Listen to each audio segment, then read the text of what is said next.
Hello, this is home science heart with राया। मेरा नाम प्रिया तिवारी है। इस चैनल पे आप लोगों को होम साइंस से रिलेटेड जितने भी एग्ज़ाम्स हैं, जैसे net, JRF, TGT, PGT, GIC, set, assistant professor आदि से रिलेटेड कंटेंट यहाँ पे प्राप्त होंगे आप लोगों को। और जैसा कि हम लोग जानते हैं कि DSSB का एग्ज़ाम हो रहा है और 26 जनवरी को होम साइंस का एग्ज़ाम होना सुनिश्चित हुआ है। तो हम लोग उसी के लिए एक प्रैक्टिस सेशन रखे हुए हैं। प्रैक्टिस सेशन या तो फिर कह सकते हैं रिवीजन टेस्ट, जो कि 1 लाइनर होगा और 50 क्वेश्चन का होगा। आप लोग अपना मतलब डायरेक्ट कह सकते हैं बिना ऑप्शन के भी ट्राई कर सकते हैं कि हाँ आपका रिवीजन कितना हुआ है, आपका कितना तैयार है, क्योंकि एग्ज़ाम सिर्फ 10 दिन ही बचे हुए हैं। तो आपको ज़रूरी है कि आप कम टाइम में ज़्यादा से ज़्यादा रिवीजन कर सकें। ठीक है, तो आज से हम लोग शुरू कर रहे हैं, तो आइए देखते हैं। और हाँ, सबसे पहले हम आपको बता दें कि इसमें कोई भी ऑप्शन आपको नहीं दिया जाएगा इस रिवीजन टेस्ट में, जिससे कि आपको कम टाइम में ज़्यादा से ज़्यादा रिवीजन हो सके आपका। ठीक है, तो हम क्वेश्चन लिखते जाएंगे और आप डायरेक्ट आंसर करते जाइएगा। ठीक है, और अगर आपको लगता है कि हाँ हमें आ रहा है या तो फिर नहीं, अगर नहीं आ रहा है तो आप बुक कॉपी और पेन ले लीजिए और डायरेक्ट आप हम क्वेश्चन लिख रहे हैं तो आप क्वेश्चन भी लिखते जाइए और आंसर भी देते जाइए। और अगर आपको लग रहा है कि हाँ ठीक है हमें आ रहा है तो आप डायरेक्ट आंसर भी कर सकते हैं। और अगर आपके पास टाइम नहीं है और सिर्फ आपको वीडियो देखना है तो आप डायरेक्ट वीडियो भी देख सकते हैं। और टाइम कम है अगर तो आप स्पीड में भी करके देख सकते हैं। तो जैसा आपका मन चाहे आप वैसे देखिए। ओके, अगर आपको यह रिवीजन टेस्ट प्रॉफिटेबल लगे तो आप कमेंट बॉक्स में बताइएगा, जिससे ज़्यादा से ज़्यादा रिवीजन टेस्ट आपको करवाया जा सके। ठीक है, तो आइए चलिए स्टार्ट करते हैं। और हाँ, सबसे पहले आज आप लोगों के लिए एक्सटेंशन एजुकेशन का रिवीजन टेस्ट होगा, जो कि एक बुक से होगा। ये है डॉक्टर मंजू पाटनी एवं डॉक्टर हरपलानी का बुक है। इसमें से हम लोग प्रैक्टिस सेट करेंगे। ठीक है, ये है बुक। ओके, तो आइए स्टार्ट करते हैं पहले क्वेश्चन से। आपका पहला क्वेश्चन है कि गृह विज्ञान शिक्षा का निम्न में से कौन प्रमुख आवश्यक अंग है। मतलब गृह विज्ञान शिक्षा का प्रमुख आवश्यक अंग बताना है आपको। प्रमुख आवश्यक अंग, कौन कौन से प्रमुख आवश्यक अंग हैं आप बताइए। प्रसार शिक्षा, पहला प्रसार शिक्षा है। दूसरा प्रसार सेवा, प्रसार शिक्षा, दूसरा प्रसार सेवा,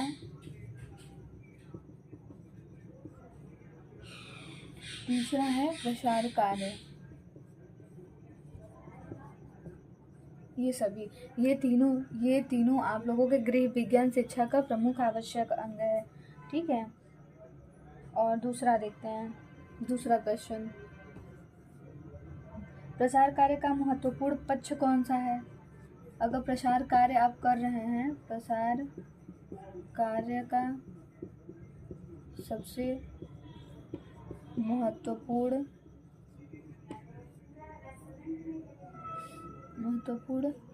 पक्ष कौन सा है, पक्ष है कौन सा। तो आंसर बताइए। इसका आंसर है मूल्यांकन। मूल्यांकन हमारे प्रसार कार्य का सबसे महत्वपूर्ण अंग है। ओके, तीसरा, गृह विज्ञान प्रसार शिक्षा से संबंधित है। तीसरा पूछ रहा है कि गृह विज्ञान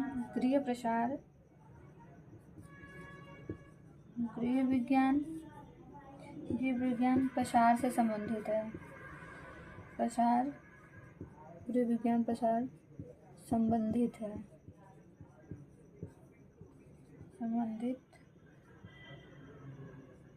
होता है।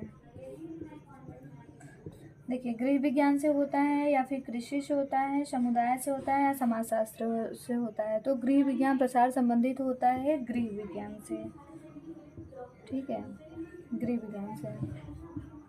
तो एक बार रिविजन कर लेते हैं। गृह विज्ञान शिक्षा का प्रमुख आवश्यक अंग कौन कौन सा है? तो प्रसार शिक्षा, प्रसार सेवा, प्रसार कार्य, ठीक है। दूसरा है प्रसार कार्य का सबसे महत्वपूर्ण पक्ष है, कौन सा है? तो मूल्यांकन, क्योंकि सबसे लास्ट का होता है तो मूल्यांकन ही होता है प्रसार कार्य का, तो मूल्यांकन है। फिर तीसरा है गृह विज्ञान प्रसार संबंधित होता है किससे? किससे संबंधित होता है?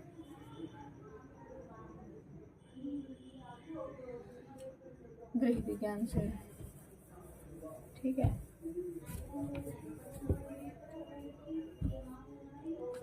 चौथा देखते हैं,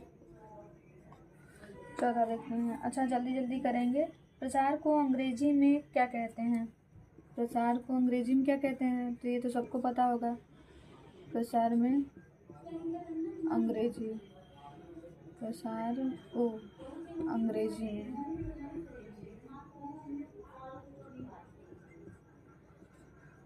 अंग्रेजी में तो क्या कहते हैं? Extension, okay. चौथा हो गया। पांचवा देखते हैं, भारत में गृह विज्ञान किस नगर से प्रारंभ हुआ? नगर में जो भारत में सबसे फर्स्ट बार आया, भारत में गृह विज्ञान प्रसार, भारत में गृह विज्ञान प्रसार सबसे पहले कहाँ से शुरू हुआ? सबसे पहले प्रारंभ कहाँ से हुआ? दिल्ली से,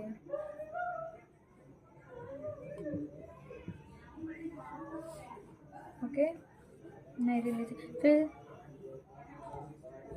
छठवां देखते हैं, गृह विज्ञान प्रसार शिक्षा के साथ कौन सी शिक्षा प्रारंभ हुई? गृह विज्ञान प्रसार शिक्षा के साथ गृह विज्ञान प्रसार शिक्षा के साथ कौन सी शिक्षा प्रारंभ हुई? कौन सी शिक्षा प्रारंभ हुई? तो कौन सी शिक्षा प्रारंभ हुई? प्रौढ़ शिक्षा या फिर कृषि शिक्षा या औपचारिक शिक्षा या व्यावसायिक शिक्षा? तो सबसे पहले यहाँ पे प्रारंभ हुआ प्रौढ़ शिक्षा। कौन सा हुआ? प्रौढ़ शिक्षा, ओके। तो देखते हैं, एक बार रिवीजन कर लेते हैं। प्रसार को अंग्रेजी में क्या कहते हैं? एक्सटेंशन कहते हैं। भारत में गृह विज्ञान प्रसार सबसे पहले कहाँ से प्रारंभ हुआ? तो नई दिल्ली से, ठीक है, नई दिल्ली यहाँ पे होगा। और फिर छठवां है, गृह विज्ञान प्रसार शिक्षा के साथ कौन सी शिक्षा प्रारंभ हुई? तो प्रौढ़ शिक्षा।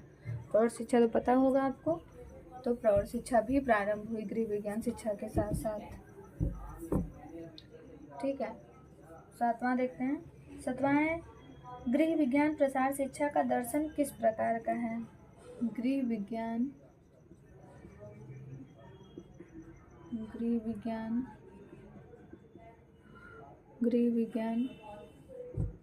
प्रसार शिक्षा का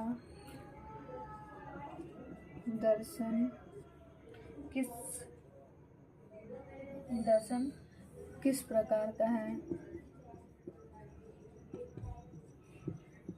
किस प्रकार का है? तो किस प्रकार का है? व्यक्तिपरक, क्योंकि यह जिसको ज़रूरत होती है उसी को देता है, ठीक है। तो व्यक्तिपरक है। गृह विज्ञान प्रसार शिक्षा का दर्शन किस प्रकार का है? व्यक्तिपरक है। प्रसार शिक्षा का उद्देश्य क्या है? प्रसार शिक्षा का मुख्य उद्देश्य क्या है? प्रसार शिक्षा का मुख्य उद्देश्य क्या है? प्रसार शिक्षा का उद्देश्य बताइए। उद्देश्य तो प्रसार शिक्षा का उद्देश्य है ग्रामीणों को शिक्षित करना, ग्रामीणों को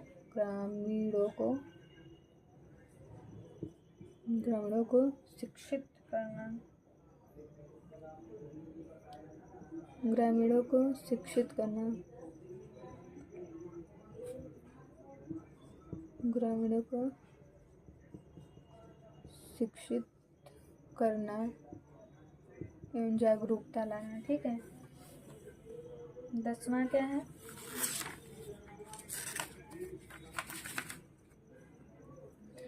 कितने क्वेश्चन हो गया ये देखते हैं। दर्शन किस प्रकार का है? तो व्यक्तिपरक है। प्रसार शिक्षा का उद्देश्य क्या है? ग्रामीणों को शिक्षित करना है। ठीक है, और देखते हैं 8-9 क्वेश्चन। ठीक है, 10वां क्वेश्चन देखते हैं। 10वां क्वेश्चन, गृह विज्ञान प्रसार शिक्षा का दर्शन किस प्रकार का है? तो व्यक्तिपरक है, ये तो पता ही है। दूसरा है, प्रसार शिक्षा के सिद्धांत होते हैं, कैसे होते हैं? प्रसार शिक्षा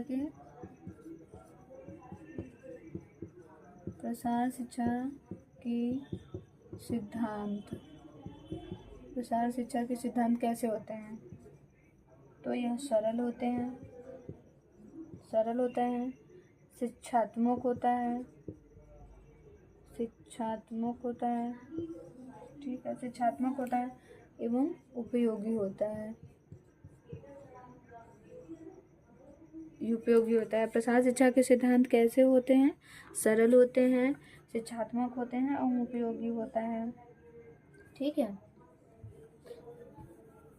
आइए 11वां क्वेश्चन देखिए। 11वां क्वेश्चन आपका है, ग्रामीण लोगों व प्रसार कार्यकर्ता की सामाजिक उन्नति हेतु मिलकर कार्य करने की योग्यता किस सिद्धांत के अंतर्गत आती है? मतलब ग्रामीण लोगों एवं प्रसार कार्यकर्ता की सामाजिक उन्नति हेतु मिलकर कार्य करने की योग्यता किस सिद्धांत के अंतर्गत आती है? तो सहयोग की सिद्धांत के अंतर्गत आती है। ठीक है, अगर प्रसार कार्यकर्ता और सामाजिक ग्रामीण लोग, क्वेश्चन आप लोगों को समझ नहीं आया, रुके बताते हैं। जैसे ग्रामीण लोग, ठीक है, ग्रामीण लोग और सामाजिक कार्यकर्ता एक तरीके से कह सकते हैं प्रसार कार्यकर्ता अगर मिल के कार्य कर रहे हैं तो वो कौन सा सिद्धांत है? ठीक है, तो वो सिद्धांत है आपका सहयोग का सिद्धांत। ठीक है, क्योंकि प्रसार कार्यकर्ता से बहुत ढेर सारे क्वेश्चन आते हैं, तो आप लोग ये ध्यान दीजिएगा कि ये सहयोग का सिद्धांत है। ओके, दूसरा 12वां देखिए, विकास के कार्यक्रम में भागीदारों की संतुष्टि आवश्यक है, इसी पर प्रसार कार्य की सफलता निर्भर करती है। यह किस सिद्धांत के अंतर्गत आता है? अगर आप प्रसार कार्यकर्ता कार्य कर रहा है और ठीक है कार्य कर रहा है और ग्रामीणों को सबसे पहले कोई भी कार्य कर रहा है तो उसके लिए संतुष्टि चाहिए। अगर वो कोई भी कार्य बता रहा है, सिखा रहा है, तो ग्रामीणों को संतुष्टि मिलनी चाहिए। तो वह कौन से सिद्धांत पर कार्य करेगा? संतुष्टि के सिद्धांत पे। ओके, संतुष्टि के सिद्धांत पर कार्य करेगा। एक बार क्वेश्चन देखते हैं, विकास के कार्यक्रम में भागीदारों की संतुष्टि आवश्यक है, इस प्रकार प्रसार कार्य की सफलता निर्भर करती है। यह किस सिद्धांत के अंतर्गत आती है? तो संतुष्टि का सिद्धांत। ओके, 13वां देखते हैं, निम्न में से कौन सा प्रसार शिक्षा का सिद्धांत नहीं है? कौन सा प्रसार शिक्षा का सिद्धांत नहीं है? तो मूल्यांकन का सिद्धांत होता है। ठीक है, मूल्यांकन का सिद्धांत होता है, स्वावलंबन का सिद्धांत होता है, ये सब याद कर लीजिए, क्योंकि अगर पूछ लिया कि कौन कौन सा सिद्धांत है तो आप बता सकते हैं ना कि ये स्वावलंबन सिद्धांत और समता सिद्धांत। अभी आपने क्या पढ़ा? संतुष्टि का सिद्धांत, संतुष्टि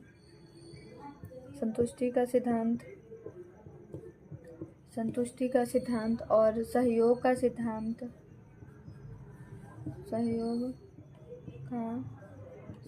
एक तरीके से कह सकते हैं कि प्रसार शिक्षा के सिद्धांत कौन कौन से हैं, तो ये सब आप बता सकते हैं। अगर क्वेश्चन में आया अगर ये सब है तो ये सब सिद्धांत हैं। ठीक है, बट असंतुष्टि का सिद्धांत, अभी हमने क्या पढ़ा? संतुष्टि का सिद्धांत तो है, असंतुष्टि का सिद्धांत नहीं है। ठीक है, तो कौन से सिद्धांत नहीं होंगे? असंतुष्टि के सिद्धांत नहीं होंगे। ओके,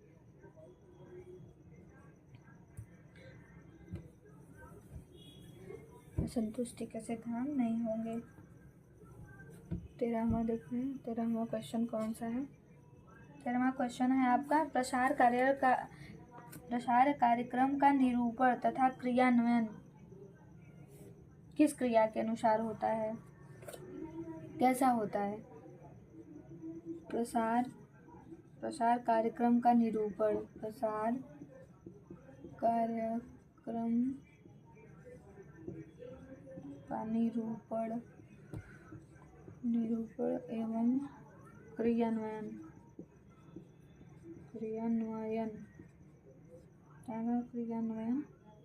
किस क्रिया के अनुसार होता है?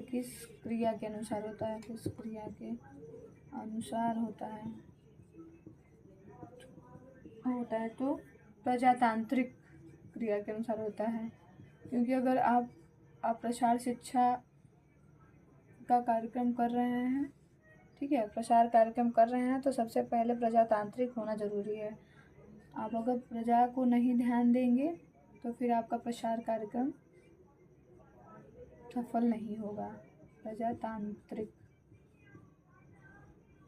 ठीक है, प्रजातांत्रिक क्रिया के अनुसार होनी चाहिए।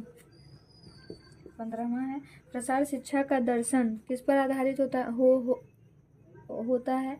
तो अभी हम लोगों ने सबसे पहले ही पढ़ा था कि प्रसार शिक्षा का दर्शन किस पर व्यक्तिपरक होता है। तो कह सकते हैं मानव विकास। अगर ऑप्शन में है मानव विकास, बाल विकास, ग्रामीण विकास, पोषण विकास, तो आप लोग क्या करेंगे? मानव विकास। किस पे आधारित है दर्शन? मानव विकास या व्यक्तिपरक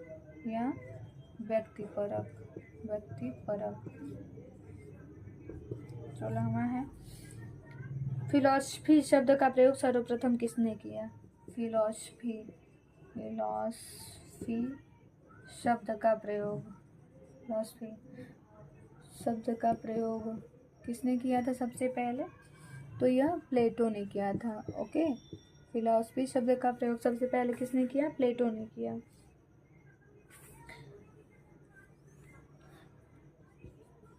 17वां क्वेश्चन है कि डॉक्टर रणजीत सिंह हैं एक्सटेंशन एजुकेशन में अपने, रणजीत सिंह ने प्रसार दर्शन को आधारित माना। किस पे आधारित माना है? सिंह ने आधार माना है। किस पे आधारित माना है? तो यह समाज में घर आधारभूत इकाई है। यह भी कहा है कि घर जो होता है, घर समाज की आधारभूत इकाई है, मतलब घर को भी आधार माना है, ठीक है। और प्रजातंत्र में व्यक्ति सर्वोपरि है, तो इन्होंने प्रजातंत्र में व्यक्ति को भी आधार माना है, प्रजातंत्र में व्यक्ति, ठीक है। और सामाजिक न्याय के प्रति आस्था भी होनी चाहिए, यह भी आधार माना है, ठीक है। तो यह तीनों, अगर तीनों में से एक भी है, अगर पूछा है कि डॉक्टर रणजीत सिंह ने प्रसार दर्शन को आधारित माना है, किस पे आधारित माना है, तो तीनों बता सकते हैं। समाज में घर आधारभूत इकाई होता है, प्रजातंत्र में व्यक्ति सर्वोपरि होता है, और सामाजिक न्याय के प्रति आस्था होनी चाहिए, ठीक है।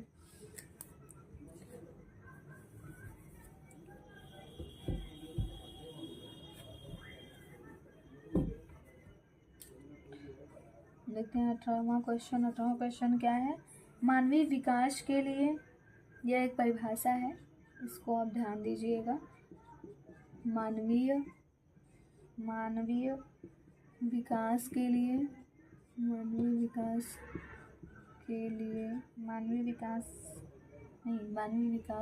बिना भौतिक व आर्थिक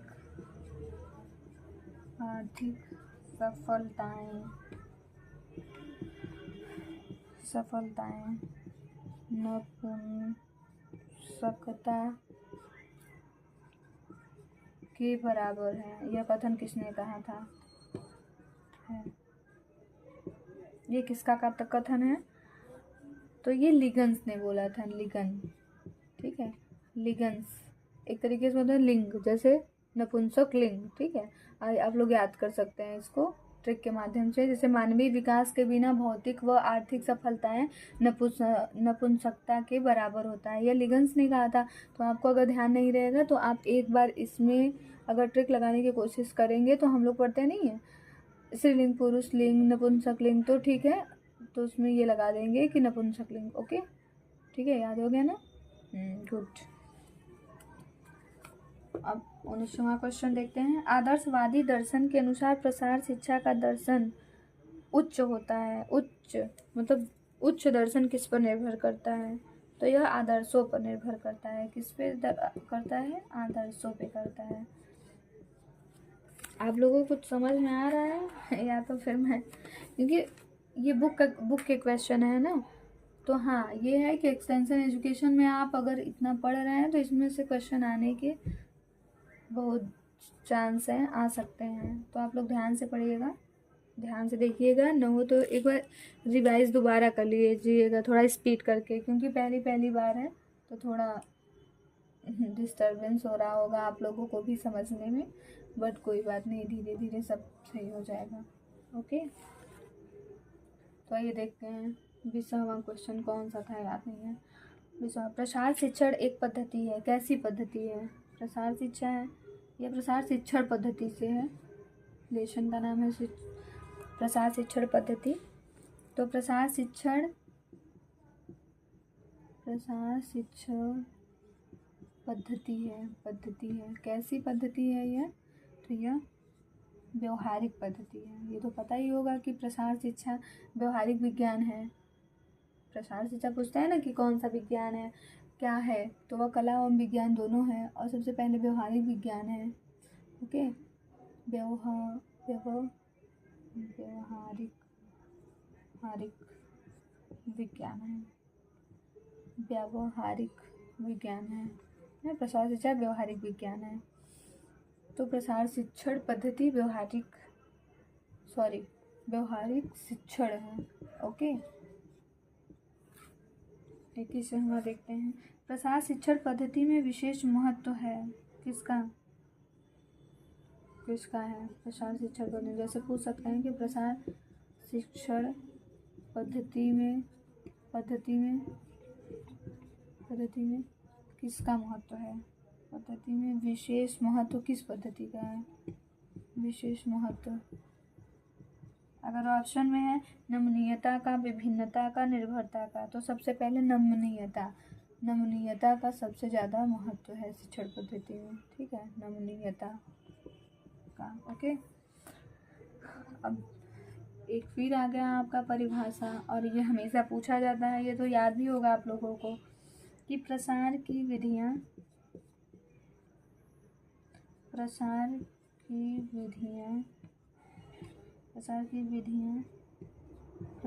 कार्यकर्ता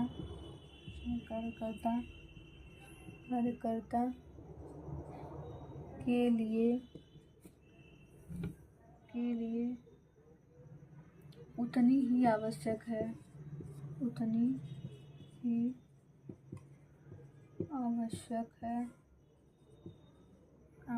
है जितनी एक मैकेनिक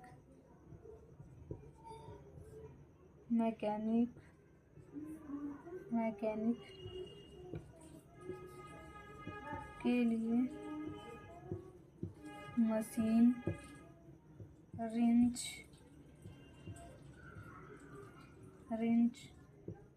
घन और हथौड़ा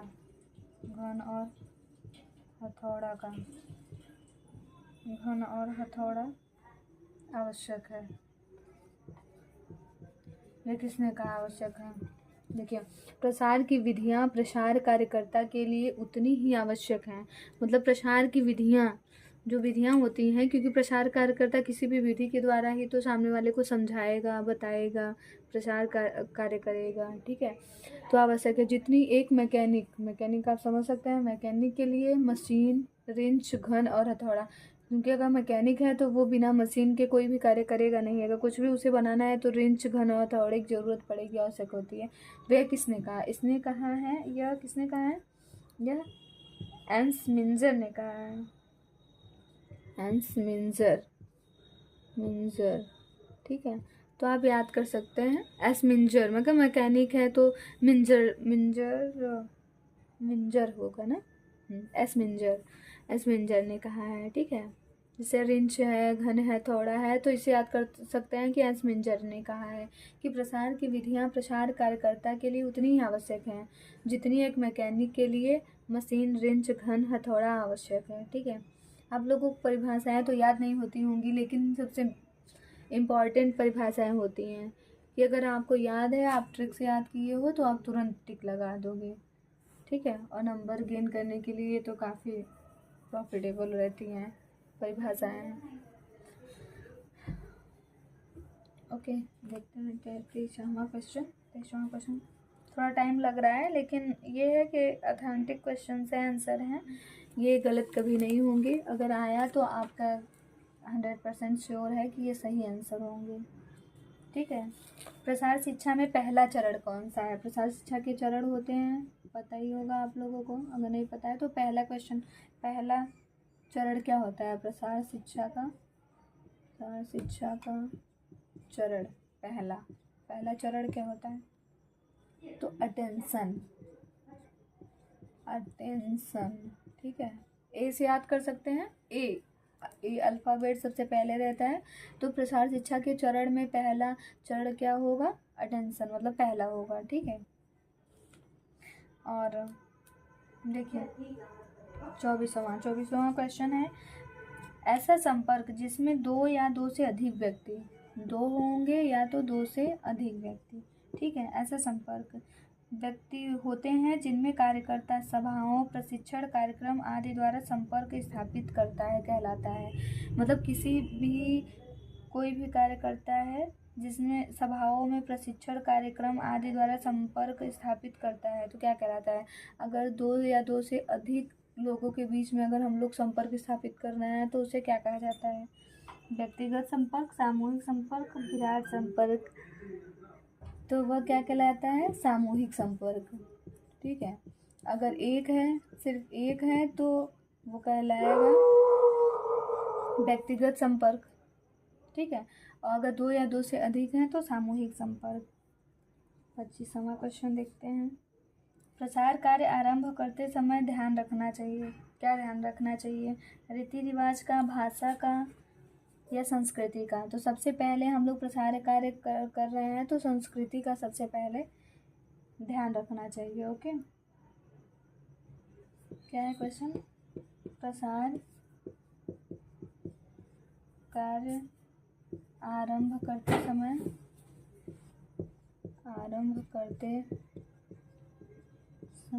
ध्यान देना चाहिए। वैसे तो सभी का ध्यान देना चाहिए, लेकिन अगर तीनों दिए हैं और आपसे पूछा है कोई एक की किस पे ध्यान देना चाहिए, तो सबसे पहले हम लोग संस्कृति पे ध्यान देंगे, क्योंकि संस्कृति में ही सभी आ जाते हैं, ठीक है। संस्कृति में तो सभी समाहित हैं। 26वां, रेडियो दूरदर्शन द्वारा संपर्क कहलाता है। अगर हम लोग रेडियो या तो दूरदर्शन द्वारा संपर्क कर रहे हैं किसी से, तो वह क्या कहलाता है? तो वह विराट संपर्क होता है, क्योंकि हम लोग जनसंपर्क कर रहे हैं ना, विराट संपर्क कर रहे हैं। अगर आप रेडियो पे कुछ भी बोल रहे हैं तो वो सभी को सुनाई दे रहा है, तो क्या हो जाएगा? विराट संपर्क।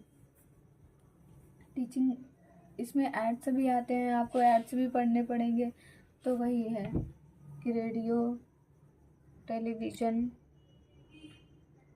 ठीक है। 27वां देखते हैं, 27वां क्वेश्चन कौन सा है?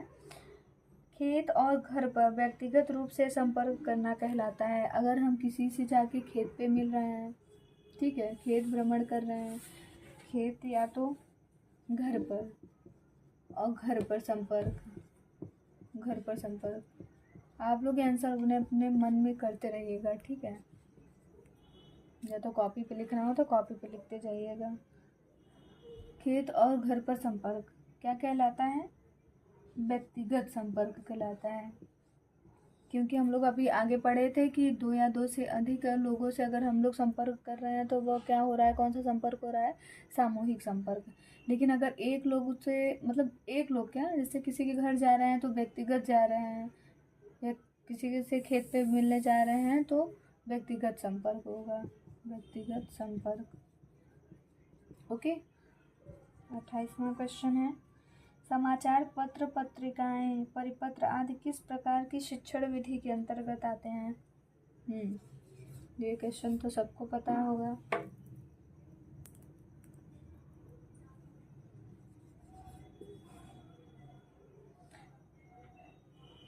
समाचार पत्र,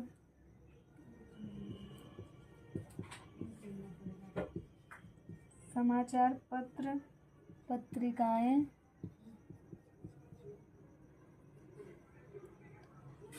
पत्रिकाएं या परिपत्र, यह कौन से प्रकार की शिक्षण विधियां हैं? शिक्षण विधि है तो यह सब लिखित है या मौखिक है या दर्शनीय है। तो आपको पता ही होगा, समाचार हम लोग पढ़ते हैं, ठीक है, तो यह लिखित है। पत्र भी हम लोग लिखते हैं, ठीक है, तो यह लिखित है। 29वां क्वेश्चन देखते हैं। 29वां क्वेश्चन है, चलचित्र मतलब मूवीज निम्न में से किस प्रकार की प्रसार शिक्षण विधि के अंतर्गत आती हैं? जो चलचित्र होती हैं, चलचित्र होते हैं जैसे मूवीज वगैरह जो होती हैं, मूवीज यह दर्शनी होती हैं, ठीक है, दर्शनी होती हैं। 30वां क्वेश्चन, किससे तात्पर्य है कि किस दिशा में कौन सी विधि कितना प्रभाव जनमानस पर डालती है? मतलब किससे आपको पता चलेगा कि किस दशा में कौन सी विधि कितना प्रभाव जनमानस पर डालती है? तो कार्यकुशलता, कार्यकुशलता, कार्यकुशलता से तात्पर्य है, कहते हैं ना, कार्यकुशलता से तात्पर्य है, क्या तात्पर्य है? तात्पर्य है कि कौन सी विधि, मतलब कौन सी विधि है, कौन सी विधि कितना, कौन सी विधि कितना प्रभाव जनमानस पर डालती है। आपकी कार्यकुशलता बताती है कि कौन सी विधि कितना प्रभाव जनमानस पर डालती है। ओके,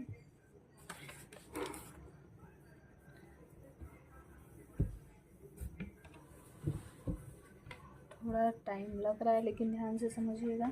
31वां क्वेश्चन है, प्रसार शिक्षण विधियों का चयन करते समय किन बातों का ध्यान रखना चाहिए?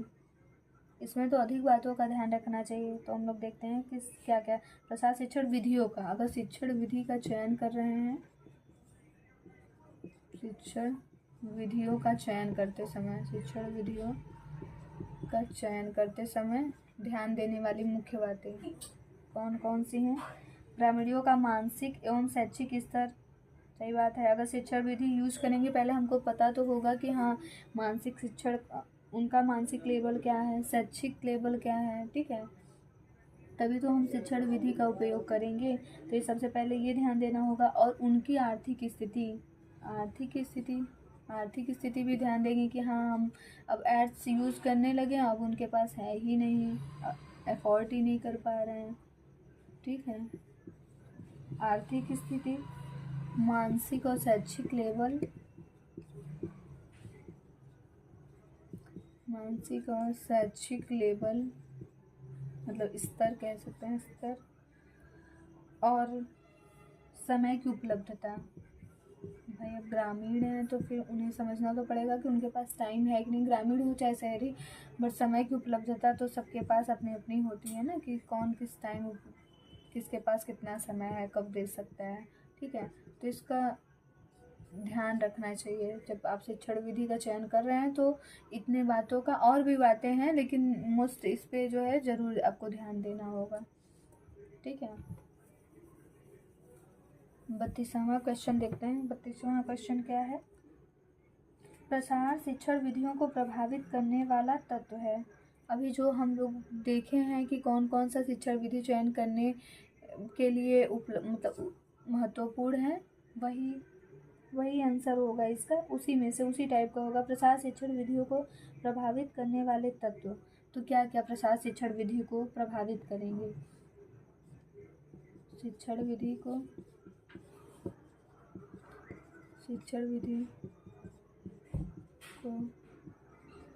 प्रभावित करने वाले तत्व कौन कौन से हैं? शिक्षण विधियों की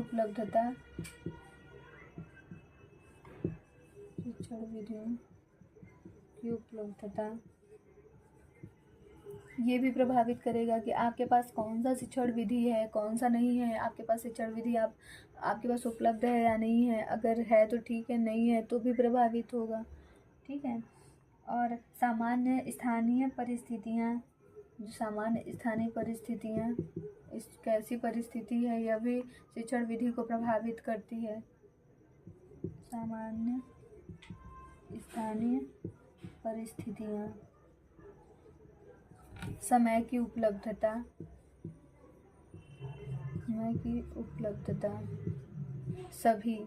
सभी शिक्षण विधि को प्रभावित करने वाले तत्व हैं। अब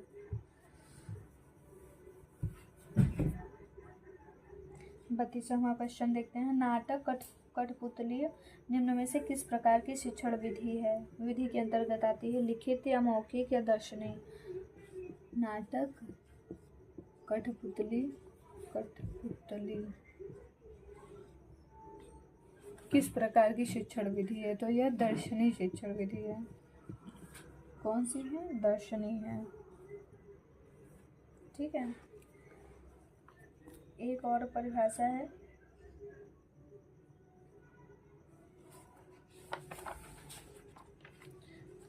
ठीक है।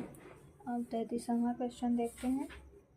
ग्रामीण लोगों को ऐच्छिक रूप से किस कार्य में भाग लेना चाहिए? मतलब ग्रामीण लोगों को ऐच्छिक रूप से किस कार्य में भाग लेना चाहिए? तो प्रसार शिक्षा में लेना चाहिए, समूह गान में लेना चाहिए, कि टीवी कार्यक्रम में लेना चाहिए, कि नेतागिरी में?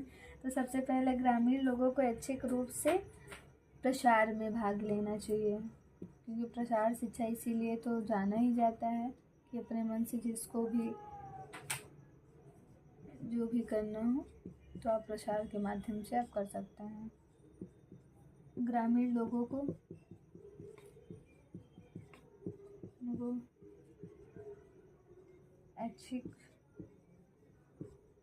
ऐच्छिक रूप से किस में भाग लेना चाहिए?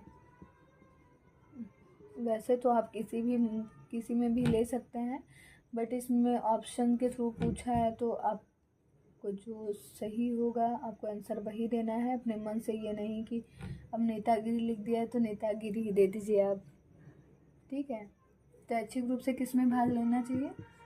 तो प्रसार में लेना चाहिए, ओके। 34वां क्वेश्चन देखते हैं। प्रसार क्या है? प्रसार कौन सा कार्य है? तो प्रसार कार्य लंबे समय तक